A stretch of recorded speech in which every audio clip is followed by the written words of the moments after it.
But in the last general election, this issue, which I think is the issue for everybody, whether you care about welfare or health or the environment or social justice or transport or cycling, whatever, it's the 5 billionaires, 5 men are the problem. And in the last general election, both the Labour Party and the Green Party did propose some media reform. And the media reform that your party proposed, I don't know if you're aware of it, I challenged Shahar Ali on this as well. Currently, 5 billionaires own 80% of our media, of our press, plus a whole lot of everything else that's really malign. And Ed Miliband proposed, as a way of tackling this, that instead of 5 billionaires owning 80% of our media, 5 billionaires could own 100% of our media. But none of them could own more than 20%. That's Labour Party policy as well. That's really going to make a huge difference. I mean, except, the reason why they propose that is that it would tackle Murdoch's 37% of the market. And obviously that's a step in the right direction, but it's not giving us the reform that we need, that the press must reflect everybody, whatever colour, race, religion, class you have. All those voices must be heard. And changing from 5 rich, non-dumb tax billionaires to 5 rich, non-tax billionaires who can own 20% but not more is not exactly radical. And I think the Green Party needs to look at itself on that regard as well. Anyone else got a comment? Yeah, I think Labour's lost in terms of the media and in terms of finance. The Green Party, I actually remember, I only joined the Green Party because I was so scared of UKIP and Nigel Farage having that fucking question time place without any representation from the Greens. I thought, I'll just join and maybe that will increase numbers and someone somewhere will calculate that now they can get on the question time debates. But they are also the party actually that has committed to abolishing the Corporation of London, which the previous film was about. And yeah, it doesn't go far enough with the media, but no one's doing anything else. I mean, we won't bother talking about the Tories, but Labour's almost lost. I don't see a way back for Labour. I think they're too enthralled to the corporate media and to finance. I mean, and that also goes back to the structures of the party. Becomes much more horizontal, less hierarchical, has its own problems, but we'll wait to see. But but as things stand, I mean, Des will know much more about the position of political parties in respect of media reform. But before I pass over to Des, perhaps to say something about that, there's 3 strategies I think we need to take with the media. One is kind of grassroots networked campaigning across the country through organisations such as Des's, but also through things like this, just going around and speaking to people and trying to create other spaces. The second is trying to do it yourself. This, I forgot to mention at the beginning, it's a zero-budget film. It's myself and I think, a 26-year-old feminist blogger from Bristol who did the video editing. She had an 8-year-old MacBook and I had a much worse camera than that one up there, and that was it, just the 2 of us. A couple of people came in towards the end and helped out, but we can do our own media, it is possible. And the third thing, I think, is to just keep insisting on policy reform, and that's what Des has been working tirelessly for, for many years now, unfortunately, but perhaps he can say a bit more about where they're at. Well, hello everybody, and we kind of look like the media because there's 3 white men dominating the conversation, so this was all very deliberately done just to have a representation, so I sort of apologise for that. But anyway, I'm Des Freedman. I was the one, so thank you Drew, who was going to give you the really boring lecture, and then I just thought, well, maybe at this stage of the night you might not want a boring lecture, and hopefully there will be a discussion that comes after this. I teach and research at Goldsmiths, but also I'm the chair of the Media Reform Coalition. Now, so I want to, just because I hope we'll get things going, disagree with Donnachadh, because it's Media Reform Coalition, not the Media Revolution Coalition. I'd much prefer a Media Revolution Coalition. It'd be much more enjoyable. But reforms are precisely that. They are about starting, not finishing the job. They're about opening the door. So when it comes to shifting media power, you're right about it's by no means the end of the conversation, but who in this room would love it if we took away, we forced Paul Dacre at the Daily Mail and Murdoch, who between them have over 50% of daily circulation, and it's a circulation which is on every single BBC news desk. It dominates the agenda for TV news, which is where most people get their information from. So they're pretty powerful people. Who would argue if we forced them to lose some of their titles, if we opened them up, if we started a discussion which they will not like, and my God, they will absolutely try and destroy us for having the temerity to interfere with the market, they will go crazy. And that's why we're doing it, to start the conversation. We want to build a campaign. Reform movements are about starting campaigns, addressing the issue, saying that there is a problem, and we have a huge problem. We have a problem that the media doesn't look like the country. It doesn't in any way represent our interest, and we know from what happened in the election that this is where I definitely agree with you. Murdoch may not have exactly the power he once was, but it's not a great time to be talking about that, because effectively, we're not brainwashed. But I just think the constant attacks from all of those newspapers, they kind of made it, that they did inject a note of fear of the SNP, just fear of other people coming over the borders and just trying to take over whatever is left of our public services. And it made it harder to have any kind of open discussion. They made it harder to argue against austerity. So, anything that just challenges that power, for me, that is a reform. And we started to make waves, because I think people are now, a lot of the discussion since the election, I think you just switch on the radio, so many blogs are pretty obsessed, in my opinion, with the media, about the role of the media. Maybe that's why you're here now, because whatever struggle you're involved with, media coverage of it is probably one of the issues that maybe concern you. We're trying to defend the NHS, another reform.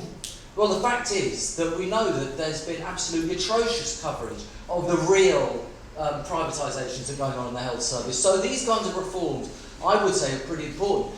I mean, I thought it was great that the Greens were the first national political party to actually say it is time to have fixed limits on the amount of media that any one organisation can own. Come and get us. Come and tear us apart. Let's have a discussion about that. Labour had, they kind of moved in that direction. Some of the other organisations started to talk about democratising the BBC. So the trouble is that starts the conversation. Who is going to finish that conversation off? That is not going to be national political parties. That is going to be movements on the streets, because that is the only time at which there is enough sustained pressure to say, you lot, collectively, the media, do not represent our interests. So I think that it's still, and it's a pretty depressing time. But on the other hand, I always look for the silver lining. They are bound to produce a reaction. And that reaction is going to be whether it's 100,000 people marching on June 20th with the People's Assembly, whether it is just direct actions that we don't yet know about. They are going to take place, whether it's just going to be huge, defend our local hospital. And then one of the demands is going to be, we need a media that represents us. So the boring lecture I was going to give you, and you're going to be so relieved that I didn't, it was because it was a history lesson. The trouble is that the kind of, the lessons that we get now is, the story we get is we have a free press. Now, you've done brilliantly in illustrating through Occupy Murdoch. The one thing it would be a great idea, wasn't it what Gandhi said about civilization when he was asked about what do you think of British civilization? He said, I think it would be a very good idea. It's the same as a free press. Wouldn't it be a fantastic idea if we had one? And we're told we have a free press because we have sovereign markets. So there was a capitalist competition delivers us a free press. And I wanted to go back, not in a dry history lesson, but to talk about the fact that that is a complete myth, that is a distortion of history. First of all, we don't really have a free press, but to the extent we do have a free press, it was killed by the industrialisation of the press in the 19th century. And if there ever was a free press, it was built by mass working class movements or Republican movements who were just trying to produce stories and narrative that spoke to their own experiences. Those were those days, the pamphlets, the newsletters, the single. What kind of technology do they have then? Not exactly Xerox, but just the most basic forms of communication. And they faced huge problems. So that is where I see, and I think that will happen again. And it was the competition and the industrialisation of the media in the 19th century, where you then had the beginnings of the Daily Mail, the Express, the Mirror, and so on, and the introduction of advertising. In other words, basically, our ability to communicate depends on the ability of advertisers to buy us. That is not to me a free press. So none of these issues have gone away. We still have too few non-dom billionaires who are controlling our conversations. But what is fantastic for me is that there are more and more people who understand that, who have got that message. How we start to build a movement against that is, well, that's why you're here, isn't it? To try and come up with the solutions and to be part of the movements in the future. Did that in any way answer the question? But hopefully there'll be more questions from all of you now.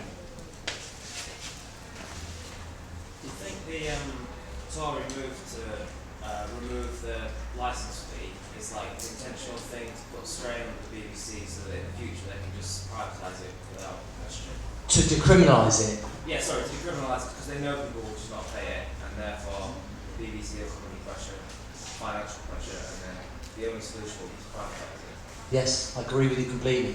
One of the main people in Parliament who raised it last year is, and this is I'm split. The question was, are Tory proposals to decriminalise non-payment of the BBC licence fee, is that a deliberate attempt to undermine the whole, the funding base of the BBC? I find it a very difficult question because I personally think it's outrageous that it's a criminal offence.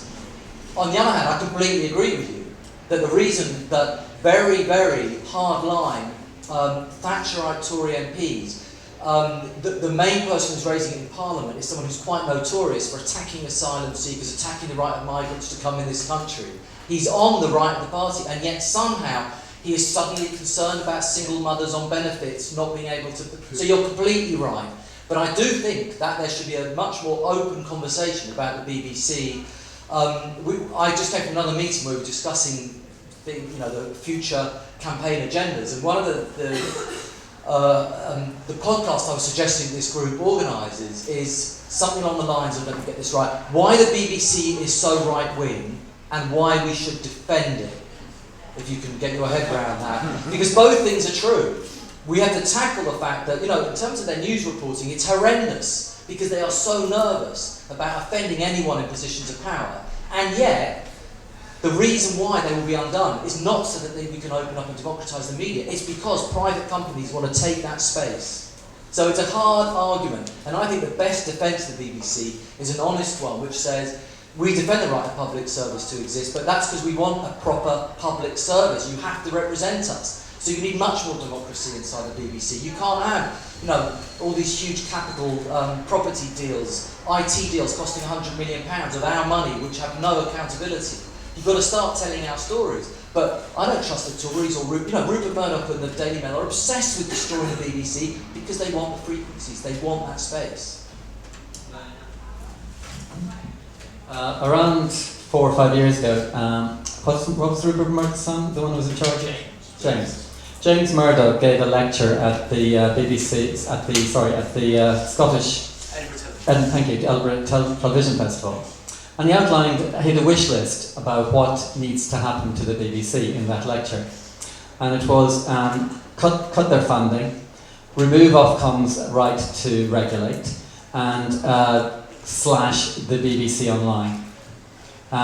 The Tory party, around 2 months later, announced their official policies on the media and included all the policies that Murdoch outlined. Murdoch then was trashed with the hacking case and became a persona non grata and got kicked out of the country. But the Tory coalition delivered on all the requests from the Murdoch agenda. Now, I agree there is a problem with the BBC. For example, the head of BBC News and his deputy are two former Murdoch executives. I don't know whether you agree with me, Des, but in the last 3 or 4 years since they've taken over, I think the bias and the standard of the BBC website has crashed to a pretty shocking level, and so that's really shocking. So I'm concerned that there's a lot of people in the progressive movement who are anti the BBC. I'm anti the capture of the BBC by the Murdoch agenda, but I actually am pro the BBC, so exactly what Des says, criticise them. I think what we need to do is reclaim it. I think the fact that the board of the BBC is dominated by international corporations, bankers, etc., is not correct as well. It's another expression, in my view, of the prostitute state. One way the prostitute state operates is that in all the government departments that have boards, there are senior corporate directors grabbing the agenda for the 1% rather than us. So I think there is a problem there with progressive movement. They're attacking the BBC. I think no, we need to attack the 5 billionaires. So we attack the 5 billionaires, then you can easily reclaim the BBC. When Des was talking, I was thinking about, and this is a bit of a tangent, but I'll come back.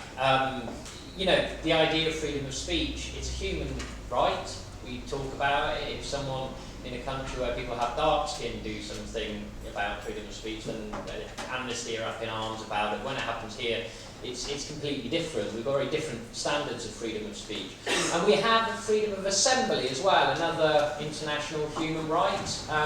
You don't have freedom of assembly in much of this country because you only have those freedoms in public spaces. So some of you might have filmed. Sorry? Not even there. No, well, no, but I mean, you know, formally you can claim it, but you can't claim it in most city centres in this country because most city centres were given to private companies. Okay, so some of you might have seen a little teaser for this where I was trying to film outside News International and one of their goons comes along and, you know, turfs me off because I haven't got a right to film outside, you know, it's ironic, outside one of the bastions of press freedom. So, you know, I think this idea of there being public spaces, public services, something that we share in as communities and lay claims against in terms of our rights, I think are really, really important. And much as a lot of the BBC kills me as that sort of minimal public service, I think we ought to defend it. The problem, however, isn't just with things like the licence fee being non-payment being decriminalised, but you know the BBC has been chopped away at for decades now. You know, in the first instance, as happens in all other privatisations that you see in universities that are going on at the moment, they privatise certain aspects of it that no one gives a fuck about. So, you know, you privatise rubbish collection, who cares? You privatise, you know, the canteen. And then slowly but surely the whole institution eventually becomes subject to market forces and privatised. One of the ways they did this at the BBC was to ensure that a certain amount of programme production has to be done by private commercial companies. And then, and this is, you know, if there is a stitch-up, I think it's this, they formed BBC Worldwide. Okay, BBC Worldwide is what sells Top Gear and shit like that around the world. Okay, it puts a subtle pressure on the BBC to fund and sponsor the production of certain types of programming that will have mass appeal around the world. Okay, so there's a commercial basis there. They're not saying directly to BBC producers, you need to produce this stuff. They're saying we're going to get it to BBC Worldwide and we, you know, obviously we need something that's going to sell from India to the USA. So it slightly shifts what the BBC is all about. And I think if we forget what we've lost already, or we don't realise what we've lost already, then we're not at a very good starting point to save what's left and to demand more, which isn't massive, but just a little bit. Are there more questions? Because otherwise I could come back. I'll have a quick one. Are you aware of OFVOD? OFVOD.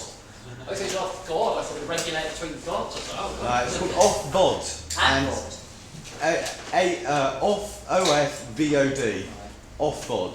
Are you aware of them? Office of Video on Demand? Well, it's basically they've sort of sprung up from nowhere. They're sort of kind of a sidearm of Ofcom, and the reason I'm aware of them is that there's a station on or a YouTube station called UK Column. Not everyone's cup of tea, a bit conspiratorial perhaps, but they got their act together to kind of produce a daily news show, you know, proper studio setting type thing, and they were reporting on a lot of the CSA stuff, and then all of a sudden they had this group come down on them called OFVOD, who were saying that they were doing professional video on demand television, and they basically got chucked off YouTube. From what I know, that is ATVOD, which is to do with ATVOD, which is to do with it. It's very loose forms of regulation of non-linear services, and obviously this is where a lot of debate's going to be, because at the moment you can have the Daily Mail, who are you know, broadcast TV is very heavily regulated, and the press is completely unregulated, apart from allegedly it can't break the law. And then in between, you have stuff that's non-linear. And should it be regulated or not? Is it broadcast? Is it print? They're not quite sure. So Apple is trying to deal with that. I hadn't heard of that. In a way, they're trying to be much more, you know, chilled out about this, because they would love, the biggest corporations would love these spaces to be less regulated. Yeah. But then you've got arguments with the, you know, the Tories. You know, one of Cameron's big things is he wants to give power to corporations online, but he also plays to the Daily Mail Middle England agenda, which is, you know, anti-pornography. He's pro-internet filters, which, as we know, is hardly the solution to, you know, to sex education for a start. There's all sorts of weird arguments which are, you know, which are floating around. But I hadn't heard of that particular one. It just seems political in its motivation. You know, they were saying things that the government didn't like, and they were shut down, and it, you know, had to go through all this stuff of broadcasting from their cars and things like that. You know, to make it not professional. It seems like censorship. Yeah, and I think, I don't know about you, what was the statement by Cameron?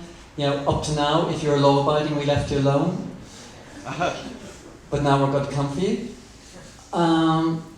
Jesus, what's coming is extraordinary. In that statement is included a proposal to give Ofcom the right to tougher regulate extremism.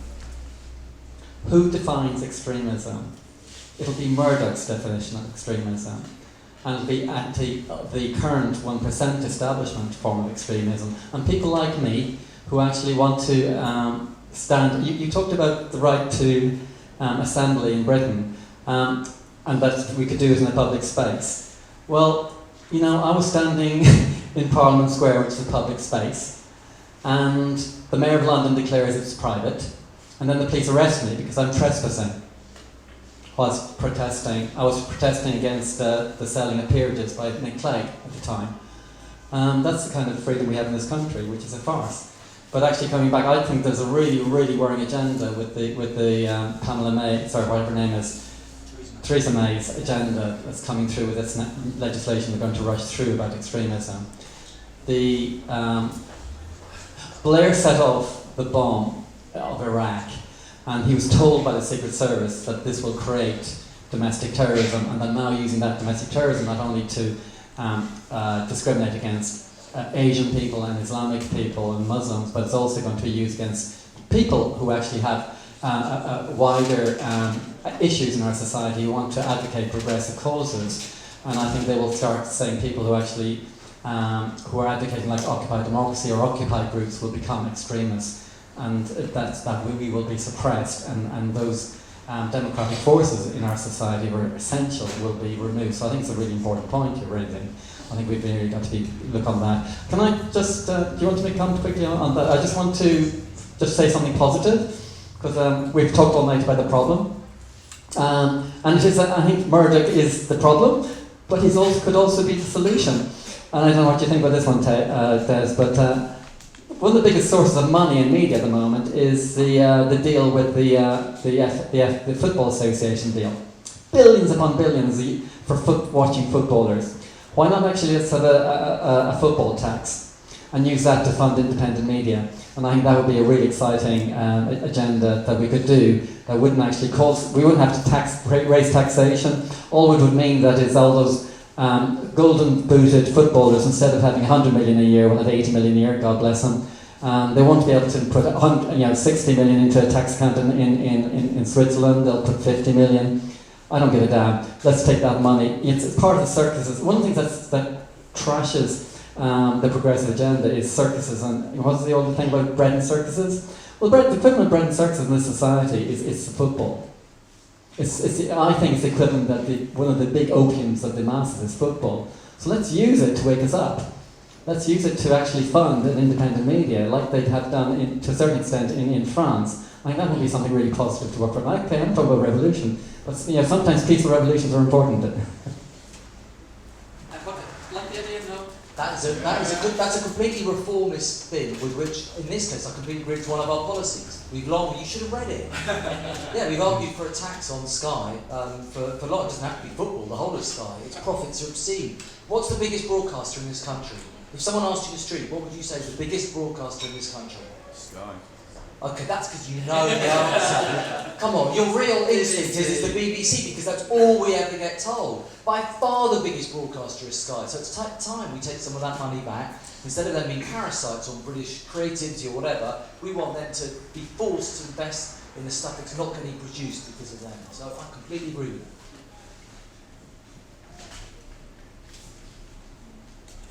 Can I just ask, you said that something similar has been done in France. I don't know what exactly has been done in France in that kind of similar line. A couple of years ago, Google a bit nervous because, you know, when we talk about monopolies, we have the big old-fashioned monopolies, oil, dirty things have monopolies, and that somehow there's this idea that you get into the digital world. I know this will be mad to you lot, who are astute and intelligent, but there is an idea which there won't be monopolies. There are whole books, whole courses taught on how in the digital world you can't have monopolies. Well, as we well know, the biggest monopolies are in the digital world, the Googles, the Facebooks. In fact, they are just a series of monopolies monopolising different sectors. So Google are a bit nervous, and they're nervous in Europe because they know that, you know, they might run up against they're hardly Bolsheviks in the European Commission, but, you know, they like to protect European capitalism against other forms of capitalism. So one of the things that Google try to do is to fend off the worst of the bureaucrats in Brussels in the competition bureaus, and so they came to a deal with the French government a couple of years ago, which is that they would give 50, it's not a lot of money, I mean, it's, in fact for them it's nothing, but it's 50 million euros, or $50 million, I can't remember now, as a one-off contribution to French cultural environment. And what is very interesting, talk about the ironies of free speech, the money that was part of that 50 million was used to pay for some of the additional copies of Charlie Hebdo after the attacks. Someone should do some research and all of that. But that's just a one-off payment. Obviously, what we would like is a ongoing, accountable tax on aggregators and paid TV companies to regularly fund. Because the key thing about doing our own media is sustainability. You know, that you can give a few hours a week, but then you get tired, or you've got other things to do. What we need is sustainable income to have local journalists. You know, no one covers the town of Leadenhall. I mean, I know that's hardly a revolutionary demand either, but it helps. And so that is welcome, but it's pretty much, you know, is that going to make a real difference? Now Google, because they're even more worried, if you may have just read last week, they're setting up a £150 million digital fund in you know, across the world, but who's jumped into it first? It's all the biggest newspapers, including The Guardian here. So it shows that they're worried, but we need far more, you know, far-reaching and systematic interventions. And in 1991, I think, the domain name system, so the thing that points all of the numbers to the web addresses, was transferred from the Department of Defense in the US to the Department of Commerce. And in fact, I've got all of the documents, a very explicit kind of attempt to commercialise and monetise the internet. So, you know, as Des says, you know, the US wants to protect US capital, European capital, so they gave those contracts to their companies, and those companies gained a massive competitive advantage globally. And through that historical process, you can see why we arrived at where we are now, right? So argument number one is all of these corporations that run the internet made their money through public subsidies in the first instance, back in the 60s, 70s, 80s, and early 90s.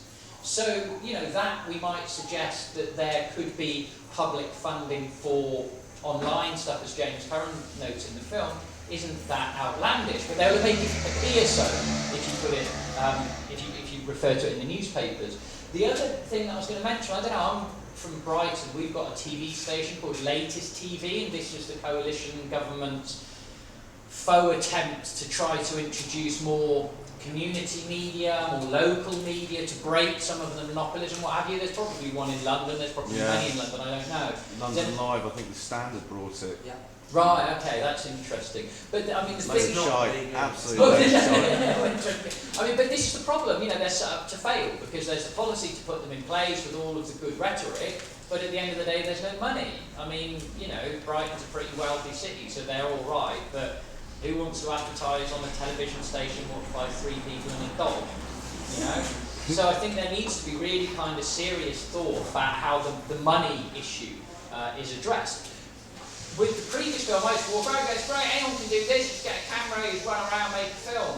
I'm a lecturer, I get paid anyway, so I can do that. And I think, you know, that's the other issue is yes, we can all do media, but not all of us are in a position to do that on a sustained basis and buy ourselves food and pay bills and whatever else you have to spend your money on. So, you know, we come back to this question every time, and I think we can't get away from it. Any other questions? Another question? One at the back and then go for it. Oh, hello. Yeah, no, it's a question or a comment, I'm not sure really. It seems to me, and I don't really understand, but I don't really know not much about media theory, I suppose. It seems to be the problem is that you have these media barons that have too much power, and asking them to give up their power, or even some of their power, is kind of unlikely because, well, they're not going to do it, are they? They've got the power, why should they give it up? So the question then becomes, what counterweight to that power could we come up with? And it's, I'm just thinking this through very quickly. Perhaps previously, in other eras, there was sort of civil society, including organised labour, which there's a range involved with, that acted as kind of counterweight to the power of media barons, and that seems to be waning. So the question is, what new forms, if I'm right, what new forms of civil society could exist in order to create a counterweight to the power of media barons? And now one of the things I'm thinking of, that we've been talking about, is about particular forms of online activism, particularly around hyperlocal blogging, finding out what's going on around in your local area, rather than looking at bigger issues and that sort of thing, issue-based activism, and so on. What does the panel think about that? I'll have that first. Really good and challenging question. One of the things I found very interesting about the last election was, because you mentioned civil society, was that basically the Cameron Murdoch axiom had access to the entire right-wing billionaire press, pumping out propaganda day after day after day. Yet they passed a legislation stating that civil society's expenditure would be monitored and had limits on it. And for example, even the trade unions, which used to do free printing for the Labour Party, the cost of that of the paper, the printing used to be included, but the new bill required that the time that trade unionists spent printing the leaflets for Labour had to be included in their costs, and there was a limit on that. So I thought it was really interesting. I don't know if you noticed, but I don't know if you agree, Des, I felt civil society was really missing in the last general election. I think because they were scared of actually transgressing this new damn law. The law was supposed to be bringing in to limit lobbying, but of course, being introduced by a right-wing minister and a deputy prime minister, the former leader of my former party, Nick Clegg, remember, was a gas lobbyist in between being an MEP and an MP, and Lib Dems at the top is riddled with lobbyists, as is the Labour Party and the Tory Party. The reason why I left was over lobbying. It just blew up in my face and I was trying to clean it up. And so therefore the idea they would bring a law to actually regulate lobbying was a farce. What they brought in was a law to regulate civil society.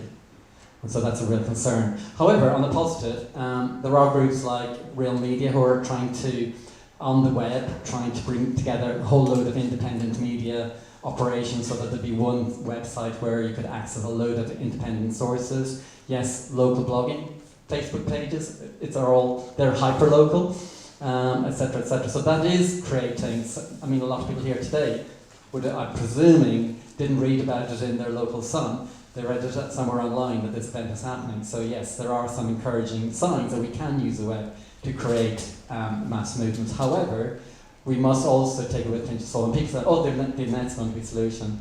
70% of news searches in Britain are to the billionaire press already. 30% left are to the Guardian and the BBC. And that's why Murdoch really went for BBC Online, because they were a direct threat to their monopoly on the web? Three things. Okay, I did a big study of, actually funnily enough, indie media. I didn't know Natalie was going to talk about it on the film as part of my PhD, and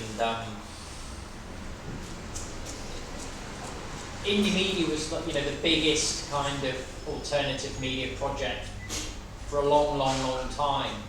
And I was doing sort of participant observation where you kind of see what's,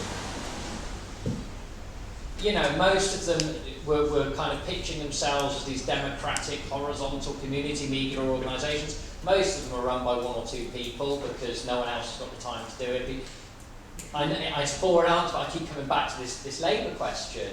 I've written a little bit about microblogs and things like Mumsnet and all of these like hyper-local microblog sites and things. Again, who gets the time to write them? Who's got the capacity to write them? Largely kind of middle-class people who have got a bit more time on their hands than other people. So there's a kind of a focus on concerns witnessed by those people. That said, I think when you're talking about movements like a labour movement or something like that, any movement, as far as I'm concerned, doesn't come from ideas. It comes from the circumstances in which people live. And so for me, the paradox of this moment we're living in is all of this shit that's happening to us, right? I see, all the housing estate up in Hackney and the reclaimed Brixton and stuff going on right here in Peckham. When people are pushed, that's when they organise. I think that's when they start to kind of push back.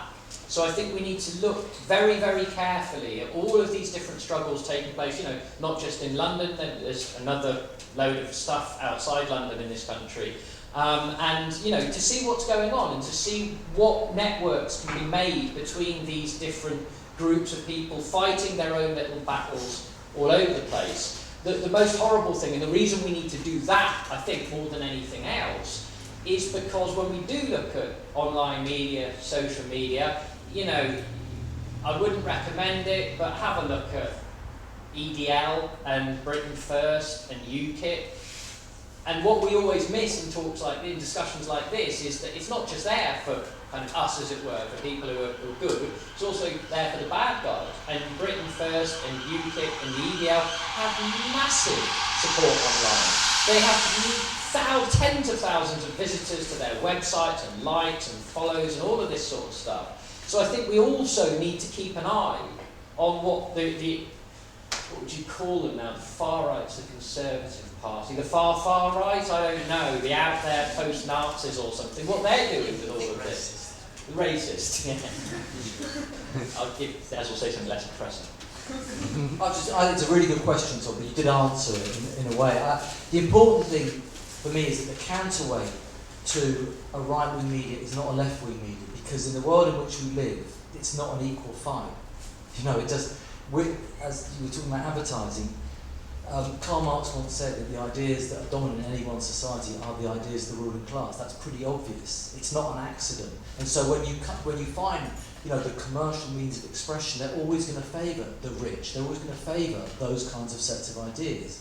So the counterweight lies in the movements. Now the movements will produce their own media. But if we just think it's all about just setting up a conversation which is in response to them, we can get frustrated because the odds, to put it mildly, are against us. But if we think of it in terms of building movements, and so now, what is the counterweight? It's grassroots housing campaigns, it's anti-austerity protests, it's anti-water privatisation protests in Ireland, it's landless presence. There will be the movement, and I guess for anyone who particularly wants to be a journalist, it's giving those movements an expression, which is so important. My question actually is pretty similar to the last one. Did we answer it? Did we make any sense? What's your view? What had to do with kind of the relationship between social media and the internet, and that has been a kind of challenge with the corporate press, and the extent to which you see that playing out, whether social media will in some way be able to challenge the corporate press, or whether actually it might go the other way, that can obviously take over and be used as a I've just written a book called The Contradictions of Media Power. For me, that's the answer. This is a very contradictory situation because for every progressive person that is empowered through social media, you'll probably find even more on the opposite side empowered by social media. In other words, which single news organisation now in Britain dominates the international news environment because of digitalisation? It's the Mail. The Mail has 140 million unique. It hasn't. Social media, the internet as a whole has not been a disaster for the Mail. It's been fantastic. Of course, it's able to demand that use its resources to control these spaces. So, in as much as it's true that it allows us to speak, it also allows those people who are probably better placed to hire the people. And there was actually a very good, I can't remember where it was now, article on. Actually, I'll leave it because I can't remember what the article was. I'm just wasting time. I agree with Des's point that the social media will not necessarily deal with corporate power. But I just want to, one of the things that I want to give another positive, I think we've had 30 years of awful foreigner bashing, European Union bashing, migrant bashing, refugee bashing, from these five people, from these five extremists. And yet the vast majority of British people are not anti-refugees, they're not anti-immigrant, they're not racist. But where their power lies is in affecting a tiny group of people who actually change their mind between Tory and Labour every 5 years at a general election in 100 seats. And it's the 100,000 strategy that gives them huge power. Does that make any sense? That if the Sun and the Mail and the Express are pouring venom down our throats about the Labour Party or the Green Party or whatever, and actually are supporting whichever party they decide, but whether it's a Blairite party or a Cameroon party, that tiny group of people changes their minds. And that's why the press and the Tories put a huge amount of effort into ensuring that when we voted in the referendum last time round, we shot ourselves in the foot. We voted against our own best interests. Because the loss of that AV referendum ensured that the power of these five people in those 100 constituencies that swing. Remember, people are talking about the Labour Party having been trashed in the election. How many people, most people, somebody here was saying, oh yeah, Labour was trashed. They'll never come back. Actually, Labour increased their vote. They actually, what happened to Labour? They got wiped out in Scotland because people saw an alternative to the Blairite Cameroon consensus, and they went for it. Really, really went for it. But in England and Wales, the Tories didn't. What the Tories did is that they trashed Miliband, but behind the scenes they said nothing about the Liberals. And they poured huge amounts of money into the Lib Dem Tory marginals and wiped out the Lib Dems, and so got a majority. It wasn't a huge disaster for Labour in terms of votes cast. And so that's why I just want to remind, where does the power lie? And that's where it translates into real power. But I would just want to tell one other story. When I was asked to give a talk about the prostitute state at the Lib Dem conference last year. And I stood up and I used the Lib Dems and all the layers of corruption that I saw of the Lib Dems and in practice when I was deputy chair of it, as to make the case about the prostitute state. It's completely present in the Tory and Lib Dems, in Tory and Labour parties as well. And even to a certain extent, I've experienced in the Green Party. And I outlined the case. And David Ward, the MP for Leeds, was asked to stand up and give the reply. And I thought he's going to stand up and trash what I just said. Defend the party. And David stood up and he said, I actually disagree with what Donnachadh's just said, the case is made about the prostitute state. He said it's far, far worse than what he's made it out to be. And he said, I'll give you one story why I believe that. This morning he said, at your conference, the parliamentary party meets every morning. And the first thing on the agenda of the parliamentary party agenda at this conference meeting is the press report, the report of the press office in the party. And he said he gave up listening to the report on the 12th item where they quoted the Daily Mail's position on that issue. That means a billionaire who owns one newspaper, who appoints one editor, is being heard at the table of, remember, the Lib Dems at that stage were the joint governing party of this country, and he was being heard. It's the first item on the agenda. Paul Dacre's views were being told all the time. Not pensioners' views, not trade unionists' views, not council estate views, not voters' views, but Lord Rothermer's view, who is a non-dom tax avoider.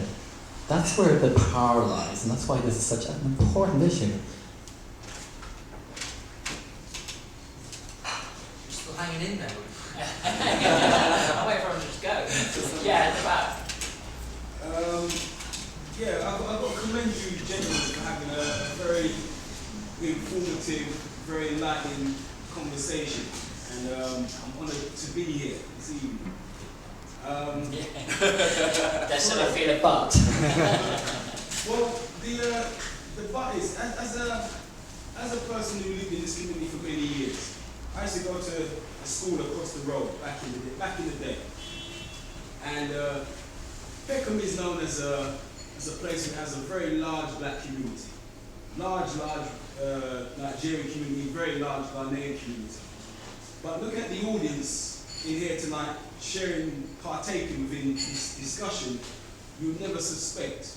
Now, if the crux of the issue is about the plurality of the mass media, how do you intend to take your message out to the man out there, who would really appreciate hearing this, but for some reason just aren't engaging? Because right now what you have is that you have a group of mainly white people talking about a specific issue which affects all of us. I could talk in the first instance in relation to the film, because the film's also pretty white. And we had the same problem with Secret City, and it has to do, in fact, I kind of break ranks from all of this, because it's not just about the media, it's about the whole fucking system, it's about everything. It's about where power lies everywhere, and I also mean discursively, which was mentioning the recession. People can't talk about economics outside a very narrow, particular kind of economic paradigm, and you can't deal with race issues in the media, for example, without dealing with much broader issues. So one of the challenges was finding black academics, for example, few and far between.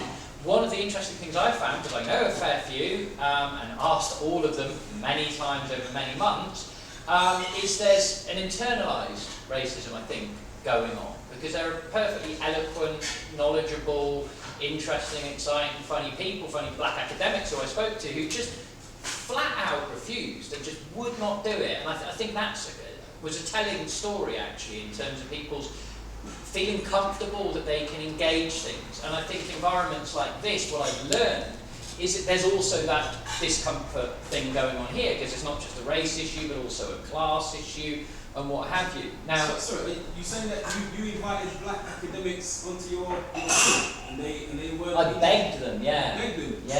Yeah. You begged them? I begged. It's never good to beg. No, this is. But you have to. How can you make a film criticising the racism of the mainstream media if you're being racist yourself? I'm like, see what I'm trying to do here. So in that case, if you begged the black academics to come onto your film and they wouldn't come, what conclusion did you think about the black academics? Because obviously they're not really speaking the real talk in that case. Well, I mean, one in my department is a former journalist, television journalist. She was set up, she's very mainstream kind of thing. I didn't want to probe too much. She just kept saying, no, I'm not comfortable with it. And it was always this comfortable. I'm not comfortable with it. Another friend of mine, Sean Sobers in Bristol, who's an academic at the University of West of England, similarly, he just said he wasn't comfortable speaking about these issues. Right? So what I take from that is that these are very, very deeply ingrained problems that we face. Now, one of them you'll see Steve Presence in the film from the Bristol Radical Film Festival. Me and Liz, who edited the film, helped set up that. So there was a group of us setting it up in Bristol. And what we found is that we were coming to very cool, funky, nice, don't get me wrong, this place is great, places like this, around Bristol, in the kind of alternative areas, okay? And after the first year, we just realised what a mistake we made. And then the next year, we went off to St Paul's, which is the West Indian area. We went down to the big, sprawling, grey, horrible estates on the outskirts of the city. We had the feminist screening instead of a nice middle-class cafe in town, a prostitute's drop-in centre. So we would, this is something I'm very much attuned to. And I try to work quite hard to do that sort of stuff. If you've got any ideas, please let me know. And if you want to organise a screening, I'll come up and bring the film and what have you. I mean, we've tried routes in through the Youth Media Agency, who are pretty well connected in lots of ethnic minority communities and things. So we're trying, and it's a difficult thing, but it's a difficult thing because we live in this society we live in. But I think unless you just continue trying, you're not going to get anywhere. If there's a magic bullet, send it to me. But please do, anyone who knows anyway, let me know. Do you feel like films like this are a particularly useful tool for changing minds in a kind of popular level? Because it's obviously it's great for gathering like this and people who galvanise opinion amongst people who already agree with you. And there's, I think there's plenty, that's not a bad thing. I mean, but personally, I wouldn't think, if I want to kind of evangelise my ideas, I'll show them an hour and a half long film, because I wouldn't be able to get anyone to sit down and watch an hour and a half long film, I mean, for one thing, but also because, I guess maybe that's the primary reason, but it's kind of not, and maybe it's a generational thing, that's not almost how I would have dialogue with someone to try and change their mind. It's through a kind of longer format piece of film. It's not very interactive, and it's kind of one way. Why don't you make it so normal? Okay, so there's a number of answers to it. One is that I'm primarily an academic. People like to start referring to me as a film. I just do films well, actually, to be perfectly honest, because I was drinking a lot of gin a few years ago and needed something to stop me. And that just seemed like something to do. And there was a girl involved, it was all very messy. Yes. So, with Secret Seat, for example, I wrote a journal article breaking this story about the Corporation of London, probably read by about 40 academics if I'm really, really, really lucky. When we made Secret City, it's been watched by thousands of people in things like this, but we bunged it onto YouTube, or a mate of mine did, and 55,000 people watched it through. I'd never be able to talk to 55,000 people in any other medium, as far as I'm aware. So that was also the reason of doing the second film. I thought, actually, that's a way of getting something that people don't really know about out there. The preaching to the converted thing's very difficult. I mean, we try to diversify, who we speak to. I always do lots of different types of venues. Commercial cinemas are quite good for reaching out to the, a different crowd, but we can't do that with this because there's lots of nicked material in it. We won't pay for anything. It's very legal. So as long as we're not showing it commercially, we're all right. Very finally, in terms of the non-interactive thing, I mean, what I'm trying to do right now, and any moment I get, I've started trying to edit up various bits of interview footage and whatnot, is I want to try and get a little bit of money from my university to set up an interactive website, basically for kind of A-level students or GCSE students who want to find out a little bit about the media, but it's the YouTube generation, they're not going to go into the library, they're going to look at interviews online. So to set up like a credible academic version of that, so people can go onto it and you just click on reality TV and boom, you're in a little reality TV hub where it investigates those sorts of issues. So this is just one thing among many. Des does the grown-up stuff with the Media Reform Coalition and lobbying MPs, and Dominic does the Occupy. So it's about trying to get a full spectrum, and try to all possible ways, all possible routes to try and speak to people, basically. But you're right, there's no one way of doing that, for sure. Just trying to, is it Rashid? Rashid? The one of the things I was proud about Occupy Rupert Murdoch Week is that we had a huge range of voices, from trade unionists to university lecturers, from black people to Asian people to women to prostitutes.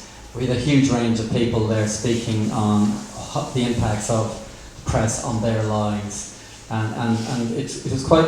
One of the things I found about doing Occupy Rupert Murdoch and talking about the press, I sometimes want to stop us talking about the media or the press, because I really want to talk about these 5 extremists that own it. I think we really must personalise and realise it's 5 human beings, and there are 65 million of us, and surely to God, if the combined efforts of 65 million people united on understanding that their democracy has been trashed by this type of ownership, we must do something about it. But as you asked me, well, what am I willing to do about it? I'm willing to come and talk to the prostitutes press to anybody who wants me to come and talk about it. But I was very conscious when I was getting the speakers for Occupy Rupert Murdoch Week that we wanted to have a wide range of people, wide range of experiences from the human cost. I think we had a mock-up gravestone. So one of the things that I think we have to remember, I think, with this is that it's not just, this is not intellectual that we're talking about. It can sound very intellectual on even like this, but we're talking about real lives. You know, Rupert Murdoch lobbied Blair to ensure the Iraq War happened. That led to hundreds of UK personnel dying, led to hundreds of thousands of Iraqis dying, tens of thousands of Afghanis dying. The impacts on the welfare benefits are directly linked to people's lives. The climate crisis is disastrous. I actually really realised, I was standing in the rain that week and realised all 5 billionaire corporations in our country oppose action on climate crisis.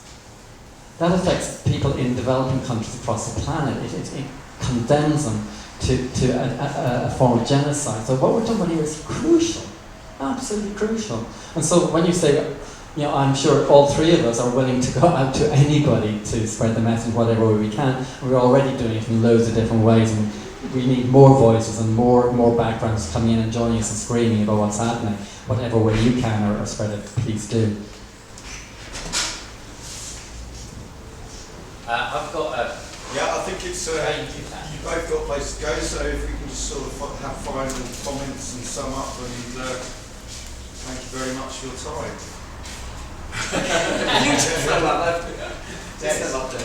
Alright, final comments. Making me think about the Iraq War, partly because an absolutely brilliant film called We Are Many is out this Thursday, which I encourage everybody to go see, because that is about the power. It's quite a polemical film, but brilliant, inspiring, about the legacy of the biggest demonstrations in human history, effectively, against the Iraq War, and why they did make a difference. But I always go back to that moment because I think, well, there were obviously people telling their stories. There were our media telling stories, but I love the fact that at that time, the second biggest selling newspaper, the Daily Mirror, who here reads either offline or online the Daily Mirror? Okay, one person. I guarantee you 10 years ago, 12 years ago, it was an exciting, campaigning, completely unbelievable newspaper because for its own commercial reasons, partly, it decided to throw its own weight behind the anti-Iraq War movement. And it looked and felt different. It had people like John Pilger writing front-page articles. This is not something that is conceivable today. It had a picture of Tony Blair with blood dripping off his hands in colour on Britain's second best-selling newspaper, a tabloid newspaper. And that, I tell you the story because it wouldn't have happened without the anti-war movement itself. But it shows what a media can do if we start to build the movements. I don't trust the editors who did that, but actually you start to have that kind of vision, and it gave voice in really imaginative ways. It had artists designing the covers. It had the most brilliant montage explaining why Britain was going to war for oil on the Mirror. And so for me, it's always the lesson is things can change, including the media, including these these engines of evil, or whatever however you're going to put it, if we force them to do it. And so I'm all for preaching to anyone.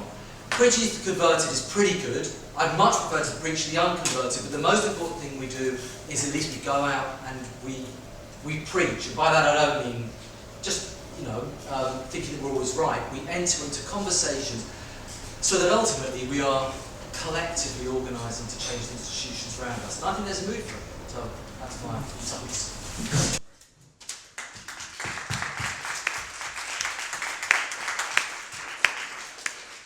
Thank you, Drew, for putting it on. And sorry, you going to say the last word? Okay.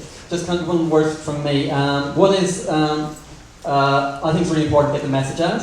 Thank you for coming.